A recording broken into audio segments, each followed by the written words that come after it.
microphone. All right, next we have Tiffany Nelson with One Stand. Please welcome Tiffany to stage.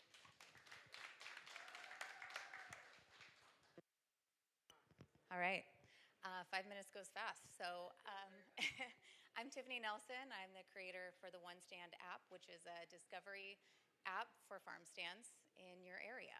So, I'm in healthcare by trade. I don't build apps.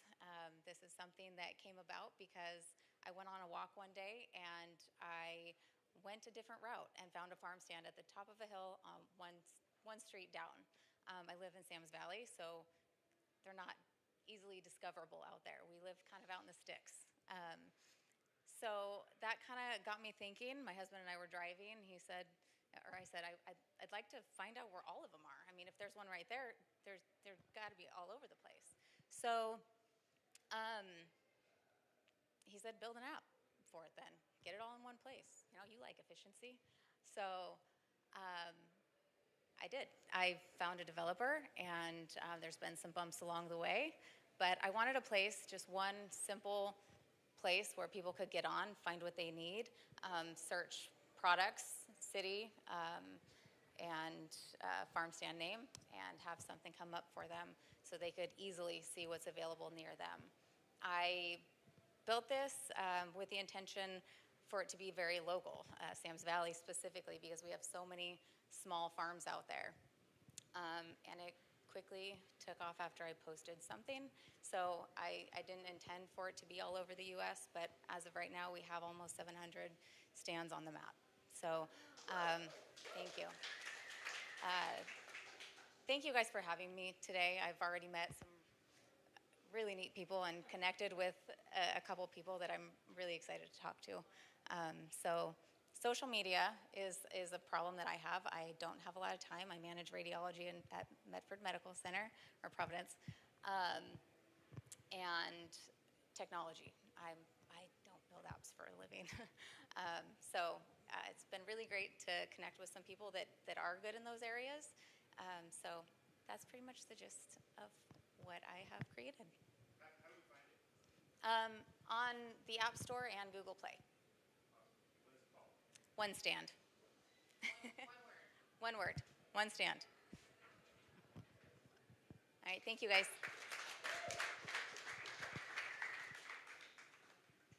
Hi, everyone. My name is Yesenia Cortez.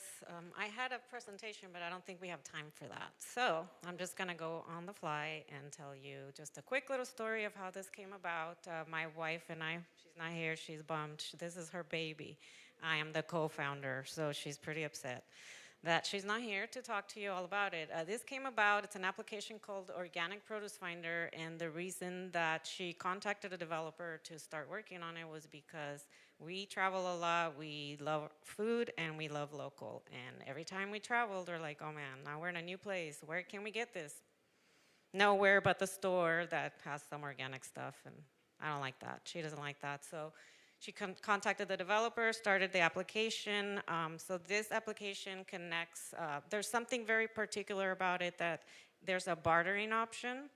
And right now, SNAP, I know, has this thing where you have to, it's part of the deal for you to get the SNAP benefits, you have to barter. And around 26,000 people have lost their SNAP benefits since January due to that compliance not being met.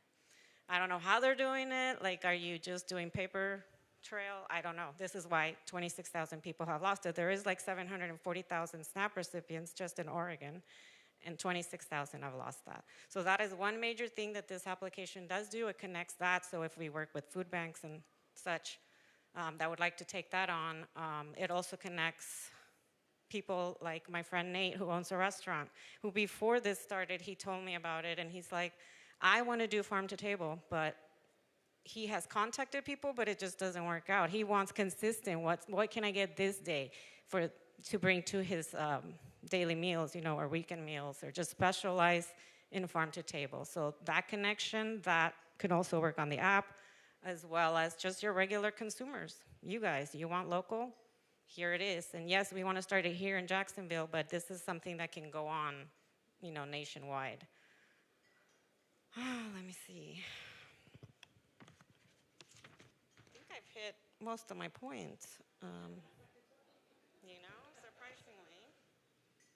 Personal trust from the wife. Here's your notes. But I think, honestly, I think that's it.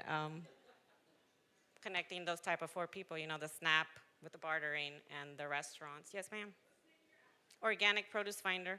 And that's another thing, like, we're not married to the name, yes, organic, and things don't have to be, you don't have to have an organic certification to be on the app. It's just, there's an option there for people, the farmers, to post how they grow and what certifications, if any, they have. If they don't, that's fine. It's the consumer that knows what they're buying.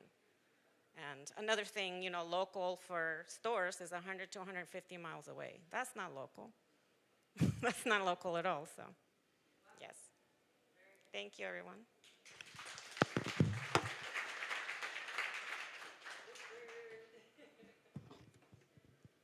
Good morning. My name is Richard Brindley.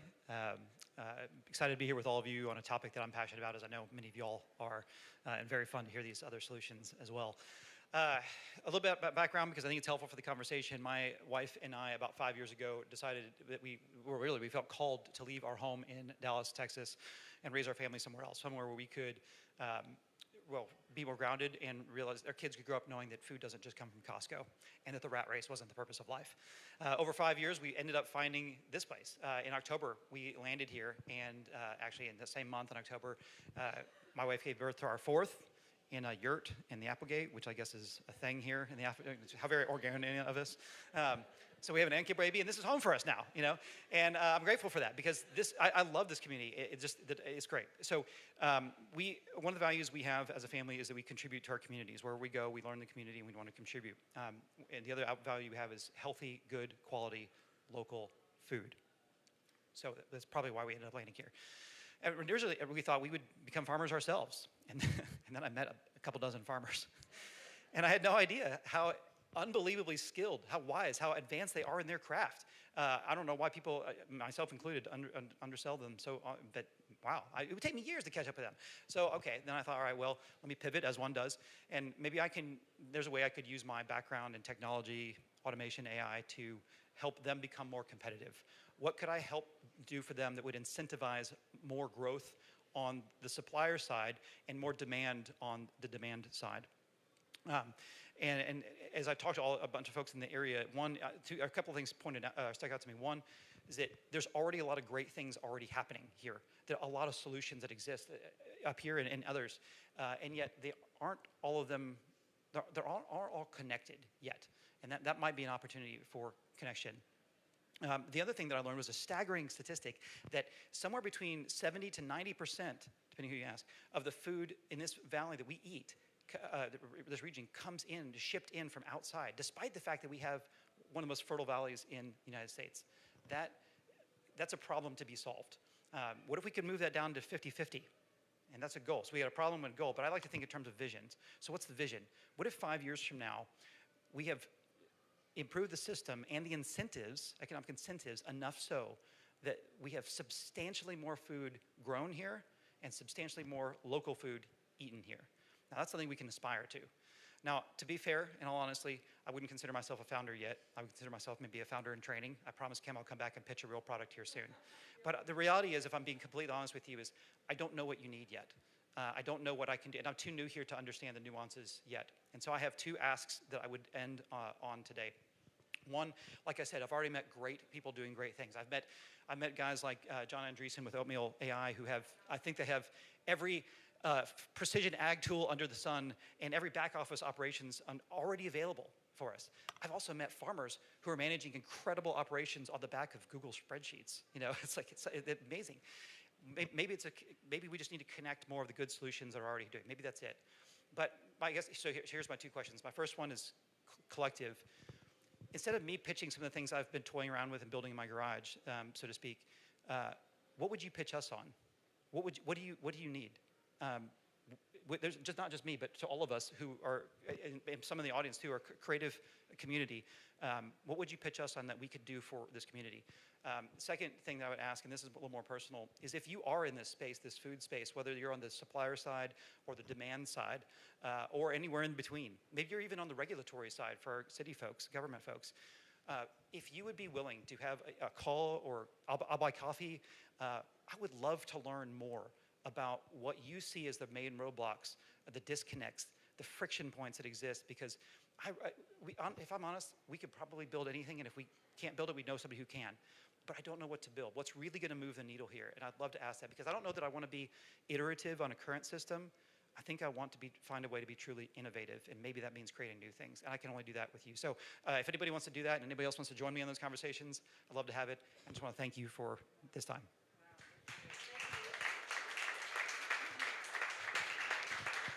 Thank you all. Well, you moved along really well. I did neglect to share, if you're new to 1MC, it's great if you can scan the code. It goes to Kauffman Foundation. They track how many people are here and what we're doing, which has been really a positive thing for our community. We're getting some traction and some recognition across the nation for our community with 1MC, so it's super great. And then also, I always want to take time to thank Trevor for offering his space and backing us up and do it. So can we just say thank you, Trevor? And he supports all my wild ideas. I literally see him say, hey, we're going to do a flip on the 1MC. He's like, okay, yeah, I gotcha. And then we have the event nanny, Becky, in there. Just share. She volunteers time. Thank you. For children, we have a space for kids to be here. And then the coffee's provided by the Lonely Pine. They have the best cookies in the world. You might snag one before you go. But anyway, I just wanted to say thank you all so much. I'm sorry it moved so quickly. But I'm really hoping that we're going to get some good questions, feedback from the audience.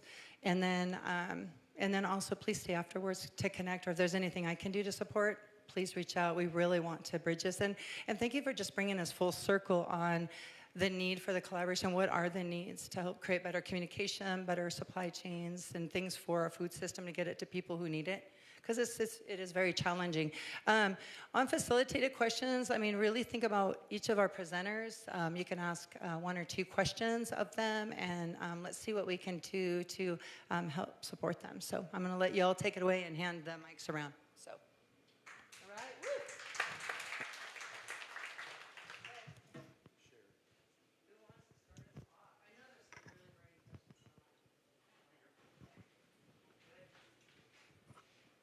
Hello.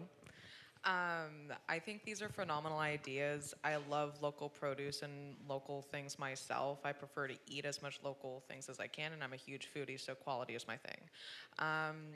One thing that I can think of that maybe you guys could think of a way to overcome or address, or however you want to put it, is a lot of people want the local produce and the local food, but not everybody can leave their home or are able to go and actually get it. Some people are homebound, some people just don't have the time. So I don't know if there's a way for like a delivery system to be put in place, or if, I don't know what the idea can be to mitigate that, but I just know that that's something that some people may face. So just thought I'd throw that out there. I was going to say, yeah. I don't know if there's an idea on how to get around that. So basically, that's people sign up as a donation person and say, I'm elderly, I'm disabled, I can't get out. And so pickers can go, I found these people in my neighborhood that I never see because they never get out, but they're saying, please drop me, take out of your abundance when you went to pick and drop me by a bag when you come back. And that starts to build relationships too. So taking the hidden people and letting them sign up saying, I'd like some fresh fruits and veggies. Can I add something real quick? Yeah, make sure we give everybody a chance to answer Right. the question. This is quick. These are strawberries that a client picked for me last night. Do you know what strawberries taste like when they're fresh off the vine? It beats even tomatoes off the vine. So what I'm going to do is I'm going to put it here. Please don't take more than one, but if you want to experience what a strawberry that got picked last night tastes like, go for it.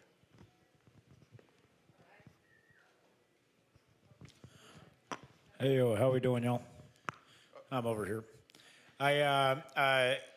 Slight amount of shameless promotion. How do you do? I'm Banjo Youngblood, one of the founders for the Medicine Show Revival nonprofit. Our job is to create a stage to bring the medicine that is community and the empowered pursuit of passion to the people. And what y'all got is medicine. And so what I'd love is the opportunity to give y'all the stage at the Medicine Show Revival coming up next month. So if y'all got cards, whatever you got, I'd love to give you the opportunity to table there and make sure that the rest of the populace gets it as well. Thank you.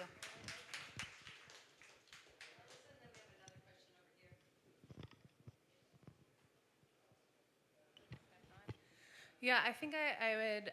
My name's Alice. I'm the executive director with the Rogue Valley Food System Network.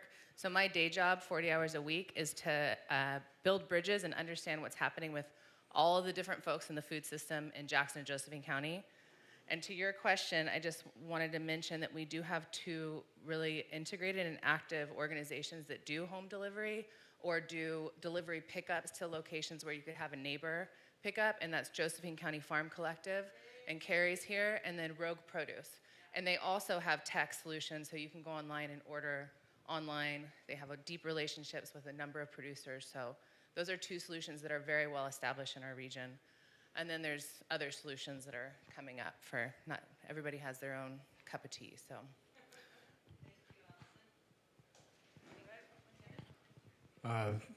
Thank you all for presenting. My first thought is when you're taking an altruistic approach, the last thing you want to do is think about costs and margins, right? My thought around that would be a donation program, especially with the delivery for sponsorships. Then you don't have an application process for approval, any metrics or anything to go through there. I can just sponsor a friend. Companies and the tax implication on fair market value for investment for a write-off could be a good way to approach that as well. I don't know what that looks like to a CPA, but maybe some area for not only what's the why for the investor, but what's the why for the end user as well.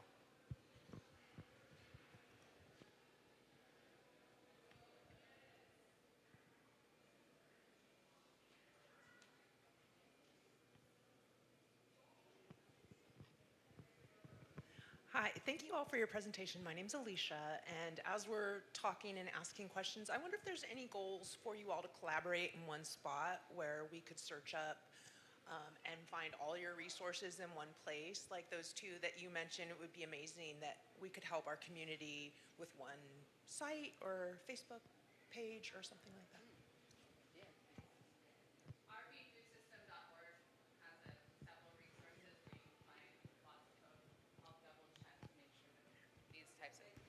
rvfoodsystem.org, Rogue Valley Food System Network, is working hard to make sure that all of that information is public. We have the Rogue Flavor Guide that comes out annually. And then we'll have to do some, I don't think I have a tech section yet. It's kind of just in the last year, a lot of these solutions have been popping up. So we'll have to look at that too.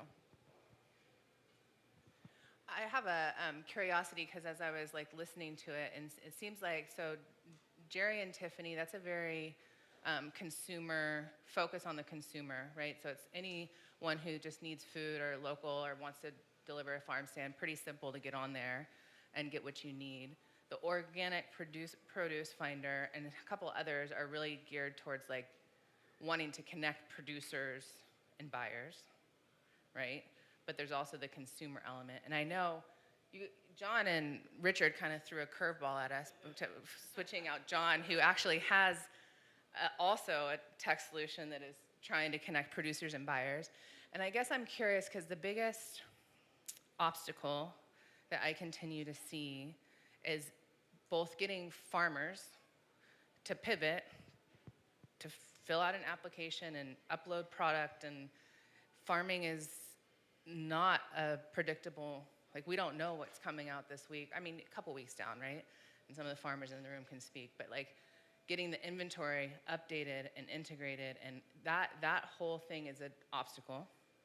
And then on the buyer side, there's just like a new system to get into. And so there's just like, hate to be forward front with obstacles, but maybe people in the room have some inspirations or ideas or innovations of like, what would that actually take? Because there's just so much, our attention is so divided. And when farmers are deep in farming, the last thing they're doing, so is it you're gonna go in and make sure all the inventory is up to date and so that's like the extra capacity that's needed in human form or in some form that's like, I know exactly, and it's updated. And that's why the big producer, and I'll wrap it up, but the big OGC and Charlie's Produce, that's what they do. They're the middleman, which is also why our prices are increased on the market side, right, on the consumer side, because we need that extra help. So there's no question, open for conversation. Those are some of my quandaries as I've been studying systems. Hi, I'm Carrie, Executive Director of the Josephine County Farm Collective, and we work both sides of an equation, supporting about 40 producers and scaling up to create the food needed by the community, and then providing the infrastructure and resources needed to get it to the community and providing those resources the community needs to access that food.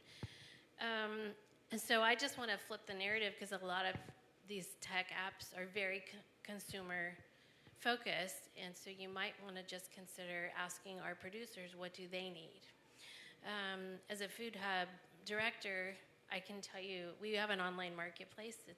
We've been through several different apps, and they all are imperfect in their own ways, but I can tell you that one thing that would be really helpful to us as a Food Hub managing multiple producers would be a collaborative crop planner.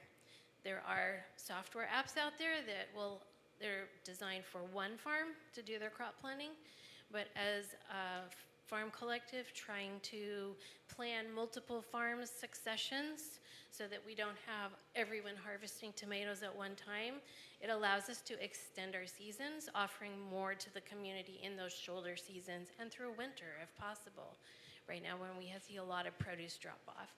So I'm just throwing an idea out there, because that definitely is a need we don't have met right now.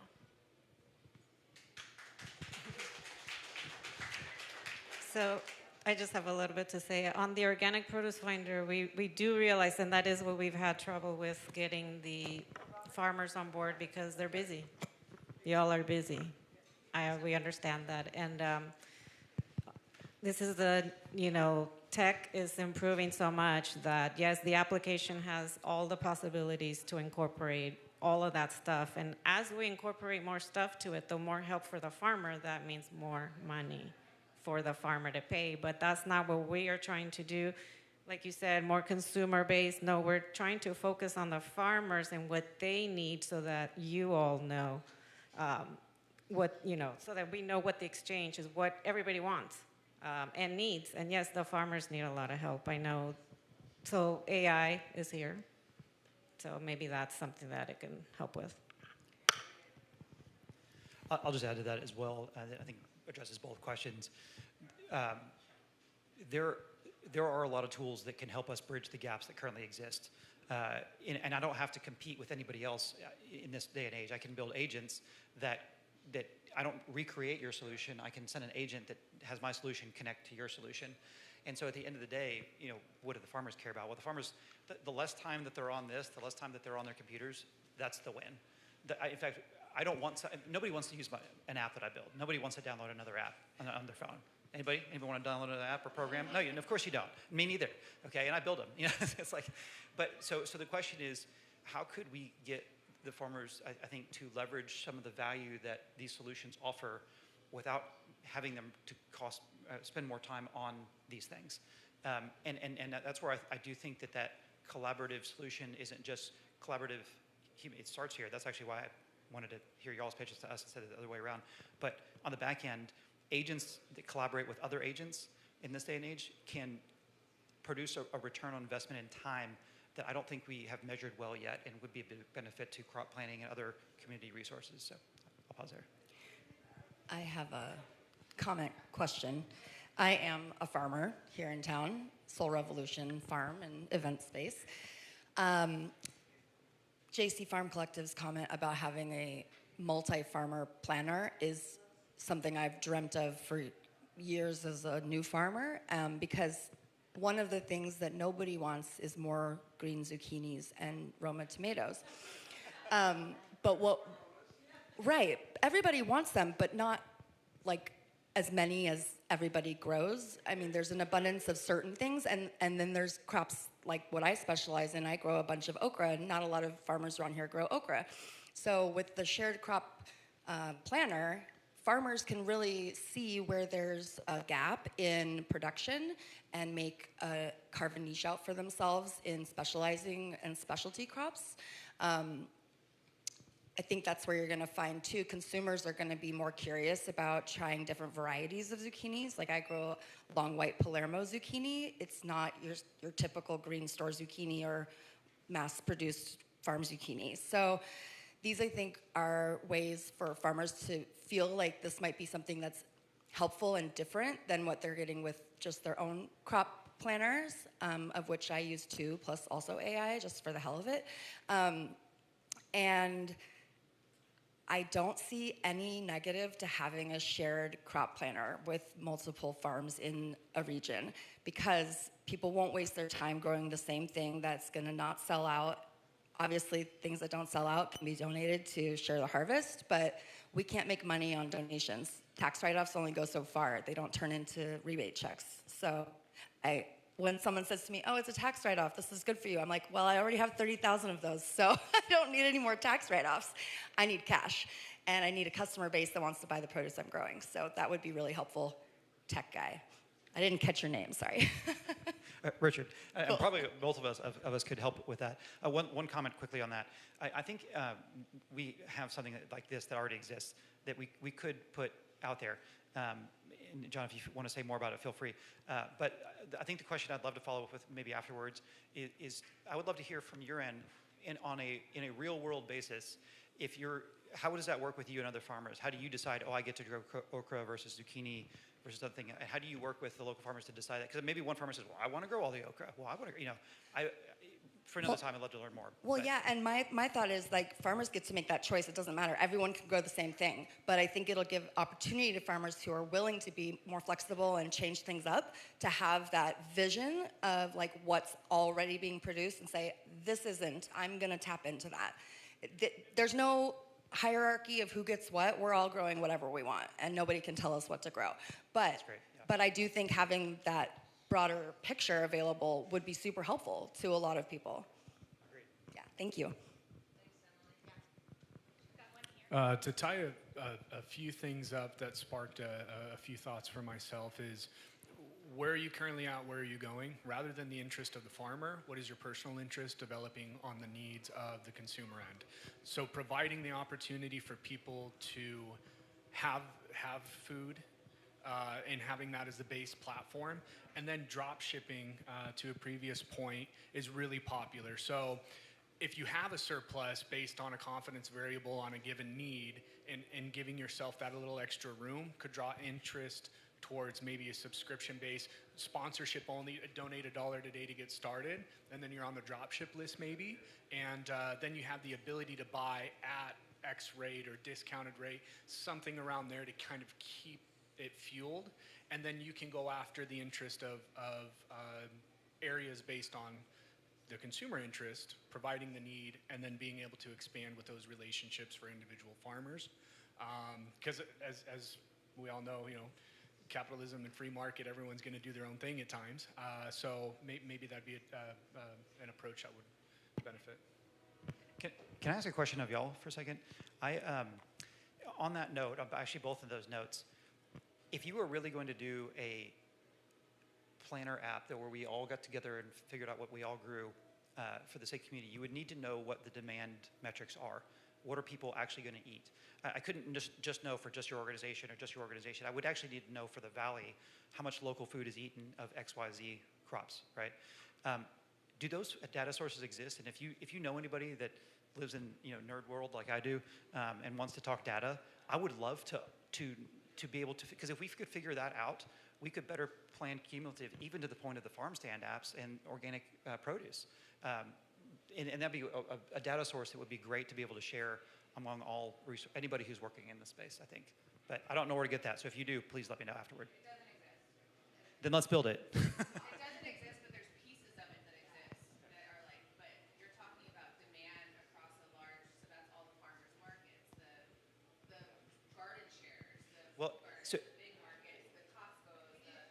for those, I was say for anybody who's a data scientist out here, y'all will know that you can take a part of the population, even if we know, hey, there's 100,000 people in the area, but we have demand metrics for 10,000. You can take the 10,000. That's not the whole picture, but you could take that, extrapolate it out to the, and that would give us enough to know what to plant on. $21 a week is what the average consumer in the Rogue Valley spends on fruits and vegetables. We do know that. Local? Locally. No. Period. Period. Okay. Yeah, and that's like, no, because that's part of the metric that we're working towards is how do we get more of that $21 spent locally? Yeah. And that's what our job with all of you. All of you. More than Yes. $21 a week is spent on local produce. And more than $21. And more than $21, yeah. I mean inflation, right? Like, so that was 2022. So help me understand. So my question is, do you guys connect with the farmers? Do you have relationships with the farmers? Do you know what the farmers want, need? Can you work directly with them?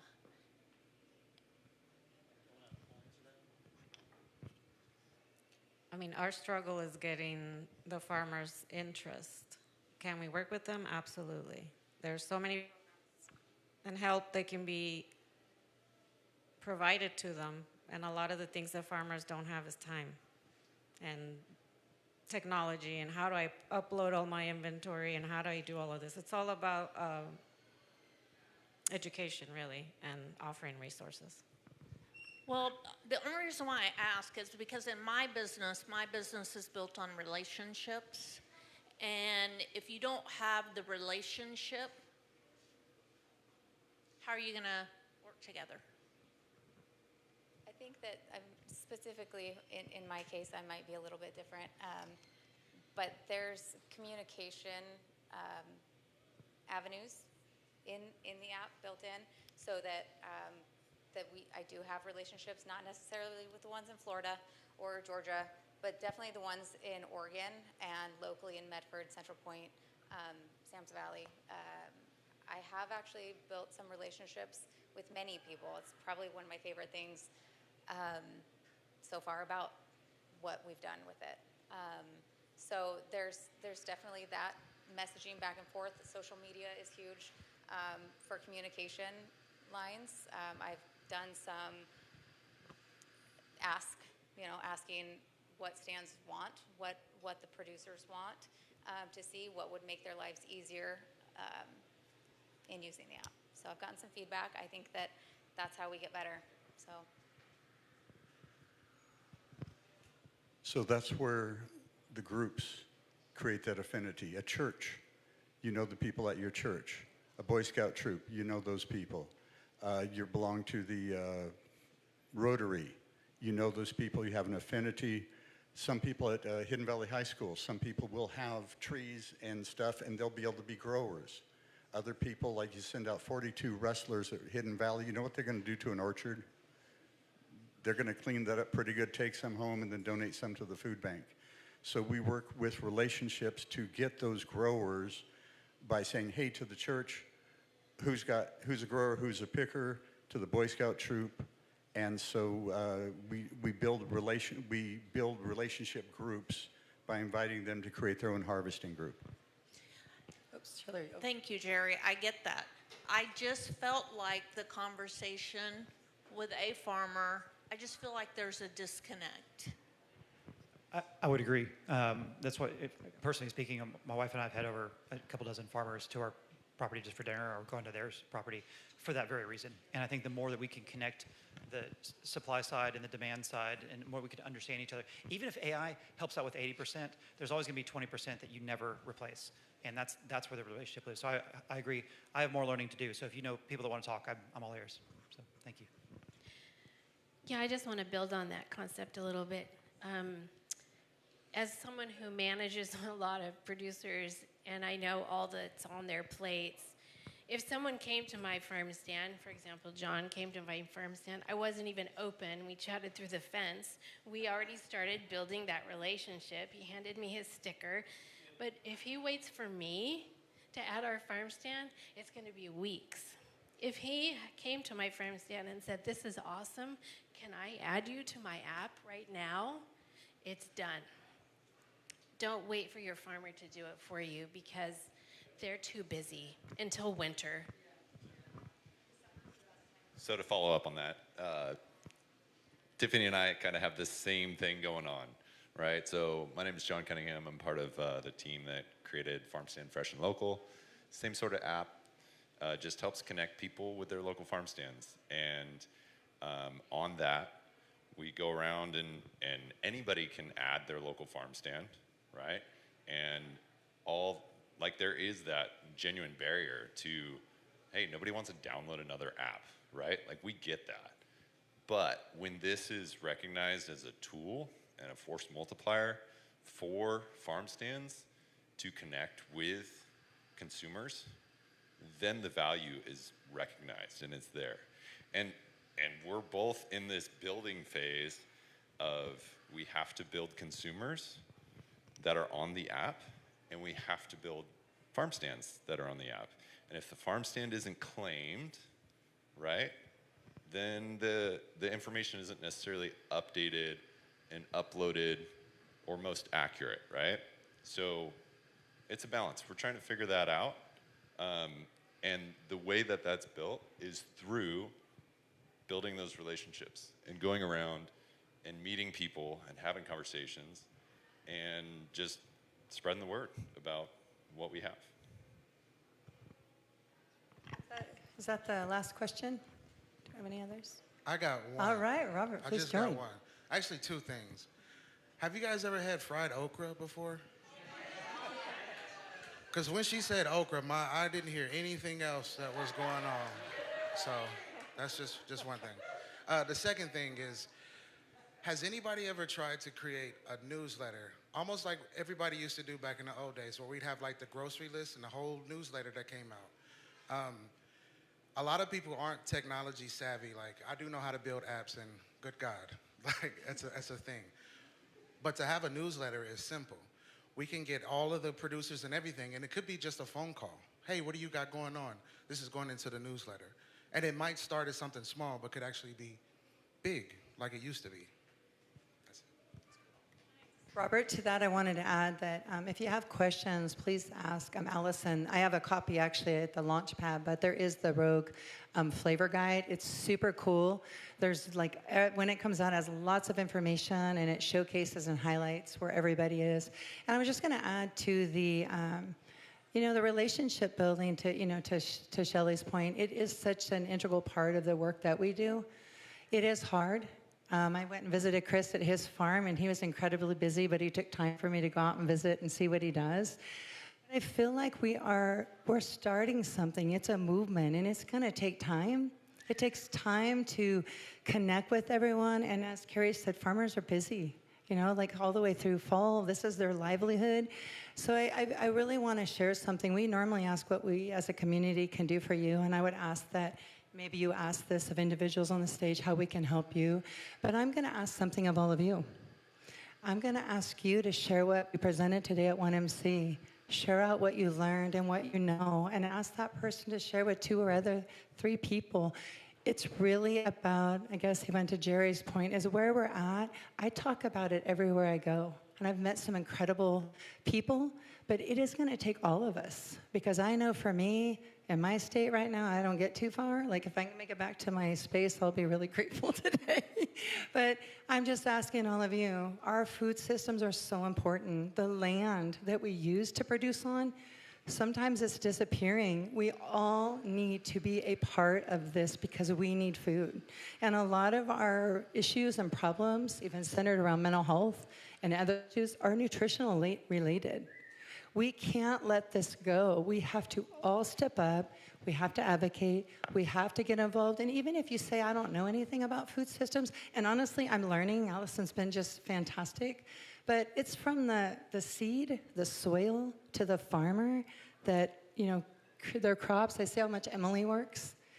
It's a lot of work. What can you do? How could you insert yourself within the food system ecosystem and help?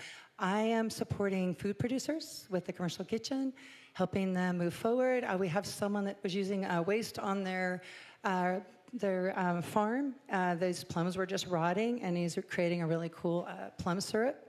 It's really awesome. So just know that you're a part of this. It's so easy for us to take and step back, but we all need to be a part of this, and not just for us, but for our younger generations. And we'll have another presentation in the fall. Erin's going to be sharing about the Living Project. Then I'd like to ask John and Richard Brindley to be here again as well, because they have something called Oatmeal AI that is global, and I think it will blow your minds what's happening in our valley with people that are founders. So anyway, with that, would you please give everybody a hand? Thank you.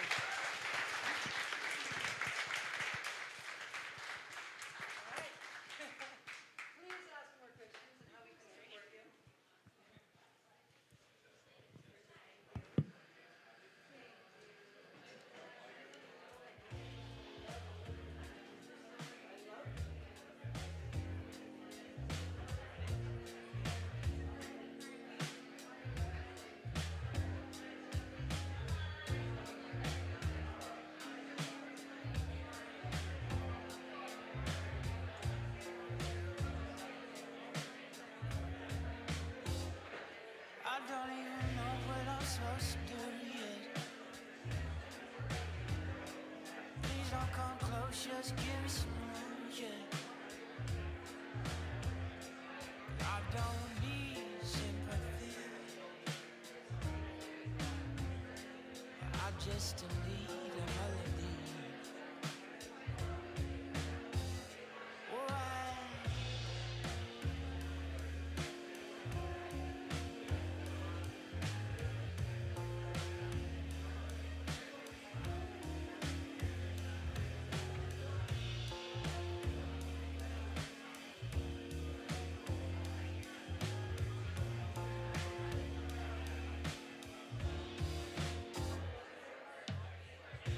I think I might break down. It doesn't even seem like these people hear the same sound. I think I might break free and finally figure out what the hell it is I'm supposed to be. I think I might break through and start living my life like it's more than just something to do. And once I get my brain free, I find out what it means to me. I don't even know what I'm supposed to do yet. Please don't come close, just give some room, yeah. I don't need sympathy. I just need a melody.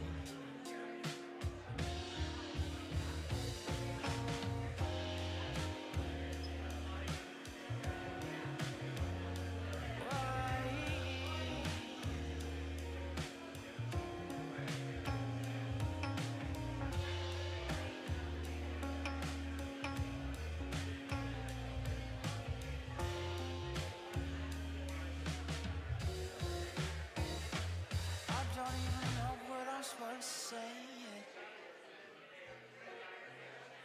Please don't come close or get in my way, yeah. 'Cause you don't feel the things I feel.